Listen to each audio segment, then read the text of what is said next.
Subscribe कीजिए the perfect classes channel को और बेल आइकन को दबाइए लेटेस्ट वीडियो सबसे पहले देखने के लिए। हेलो स्टूडेंट, आज मैं आपके साथ में शिक्षा निदेशालय द्वारा दी जाने वाली वर्कशीट नंबर 2 जो है डिस्कस करने जा रहा हूं। और ये वर्कशीट जो है गणित विषय की वर्कशीट है जो कक्षा 7वीं के विद्यार्थियों के लिए है। विद्यार्थी अपना नाम लिखेंगे, कक्षा अध्यापक का नाम लिखेंगे और ये दिनांक 15/9/2020 की वर्कशीट है। क्लास, सेक्शन और वर्कशीट नंबर जो है आप प्रॉपर मेंशन करेंगे। हमारी जो वर्कशीट जो मैथ की वर्कशीट है, इसका जो हमारा आज का जो टॉपिक है वो है आंकड़ों का संग्रह। सबसे पहले तो हम जानते हैं कि आंकड़े किसे कहते हैं, इसके बारे में जान लेते हैं। आंकड़ों को देखो इंग्लिश में कहते हैं डाटा। आंकड़े तथ्यों का एक संग्रह है। आंकड़े क्या हैं? तथ्यों का संग्रह, उन्हें आंकड़े कहते हैं। जैसे कि संख्या, शब्द, माप, अवलोकन या चीजों का वितरण। ठीक है, ये संख्या, शब्द, माप, अवलोकन, चीजों का वितरण और आंकड़े तथ्यों का संग्रह होते हैं। चलिए, आंकड़ों के बारे में तो हमने जाना, तथ्यों के संग्रह को हम आंकड़े कहते हैं। आगे बढ़ते हैं। ध्यान से बेटा वर्कशीट को समझेंगे, बहुत अच्छे से समझने की कोशिश करेंगे। मैथ की वर्कशीट है। आप यदि हम अपने मित्रों की रुचि किसी विषय में, उनके अंक, उनके पसंदीदा पोशाक, प्रिय खेल, किस महीने में उनका जन्मदिन आता है, जानना चाहते हैं, तो हम अपनी ज़रूरत के अनुसार विशेष जानकारी के लिए आंकड़ों का संग्रह करते हैं। यानी कि हम अपने मित्रों की रुचि के बारे में, उनके विषय के अंक के बारे में, कितने अंक मिले, उनके पसंदीदा पोशाक के बारे में, खेल के बारे में, जन्मदिन के बारे में, ये सारी चीज़ें जब हम जानना चाहते हैं तो हम ये क्या कर रहे हैं? तथ्य इकट्ठा कर रहे हैं। इन तथ्यों को ही क्या कहते हैं? आंकड़े कहते हैं। आओ आंकड़े एकत्रित करें। यहाँ पर लिखा है आओ आंकड़े एकत्रित करें। अब जिसको यहाँ पढ़ लेते हैं। अतः आंकड़ों का संग्रह आंकड़ों से आवश्यक विशिष्ट जानकारी को प्राप्त करने के लिए ध्यान में रखते हुए किया जाता है। यानी आंकड़ों का जो संग्रह है, आंकड़ों से आवश्यक विशिष्ट जानकारी को प्राप्त करने के लिए ध्यान में रखते हुए किया जाता है। अब यहाँ पर देखो, आओ आंकड़े एकत्रित करें। कौन से आंकड़े एकत्रित करें? चलिए देखते हैं। अपने दोस्तों, रिश्तेदारों, परिवार सदस्यों के साथ बातचीत करें और जानें कि किस महीने में उनका जन्मदिन पड़ता है। कम से कम 15 या अधिक, आपकी इच्छा के अनुसार उन आंकड़ों की मदद से निम्नलिखित तालिका को भरें। यानी इसमें बताया गया है कि आप अपने घर वालों के साथ, रिश्तेदारों के साथ, मित्रों के साथ बातचीत करें, उनके बारे में जानें कि उनका जन्म दिवस जो है कब मनाया जाता है। और कम से कम आपको 15 या उससे ज़्यादा सदस्यों से ये आंकड़े इकट्ठे करने हैं। यहाँ पर मंथ दिए हैं और उनसे पूछना है कि आपका जन्मदिन जो है किस महीने में, किस तारीख को आता है और वो कितने सदस्य हैं। जैसे कि मैंने यहाँ पर एग्जाम्पल के तौर पर लिख रखा है, किसी का जन्मदिन 6 तारीख को आता है और वो मेरा एक मित्र है। एक मित्र का जन्मदिन जो है 17 तारीख को आता है, वो उनकी संख्या कितनी है? 1 है। या फिर किसी घर के सदस्य का जन्मदिन 1 मार्च को आता है, उनकी संख्या 1 है। किसी का 20 को आता है, संख्या 1 है।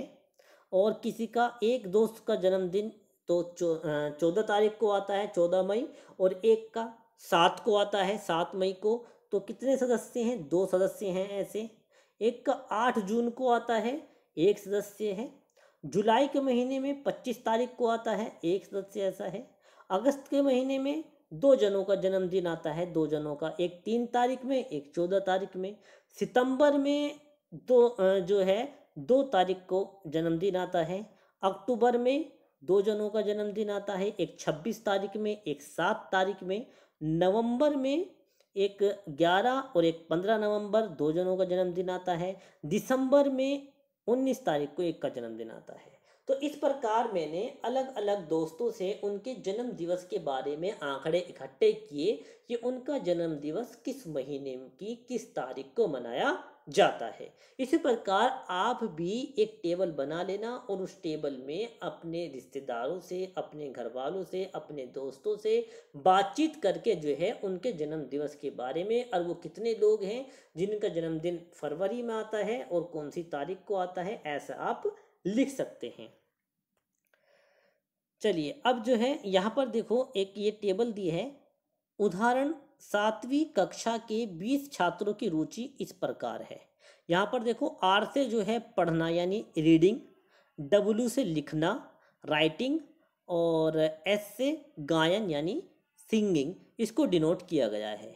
अब यहाँ पर रुचि दी है, यहाँ पर संख्या दी है। आपको काउंट करना है कि 20 में से कितने छात्रों को पढ़ना अच्छा लगता है यानी रीडिंग। आर को काउंट करेंगे 1 2 3 4 और ये हमारा 5 और एक और आर कहीं रह गया, ये रहा 6। तो टोटल कितने हैं?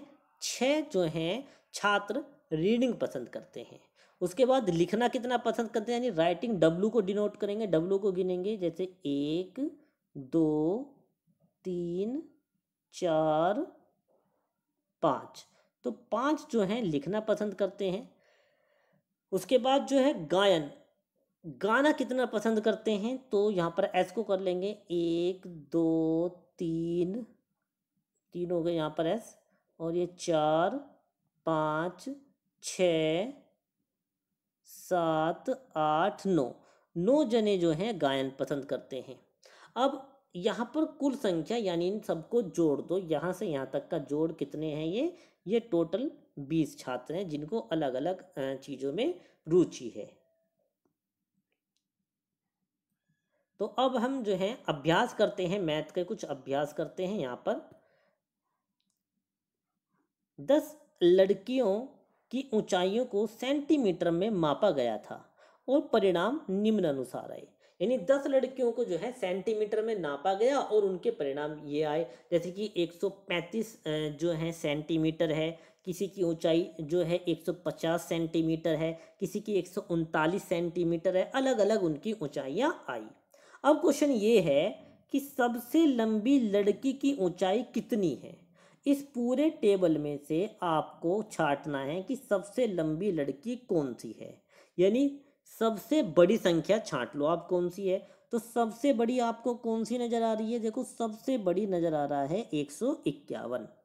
तो हमने देखा सबसे बड़ी जो लड़की है वो है हमारा कितने सेंटीमीटर की है वो, सबसे लंबी लड़की की ऊंचाई कितनी है? 151 सेंटीमीटर।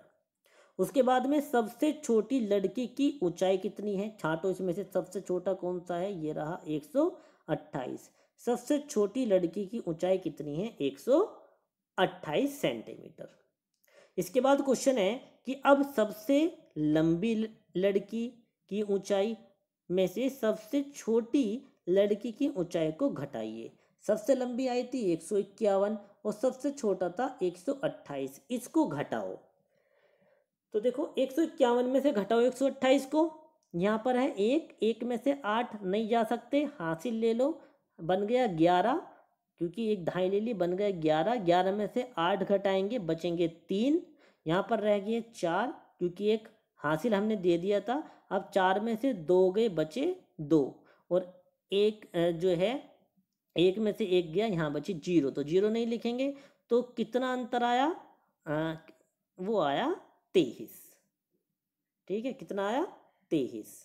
तो अब हम क्या करेंगे, अतः हम निष्कर्ष निकालते हैं, यानी कि यहाँ पर अंतर आया 23। तो अब देखो यहाँ क्या लिखा हुआ है, निष्कर्ष हमने निकालते हैं। अरे वाह, अधिकतम मान में से न्यूनतम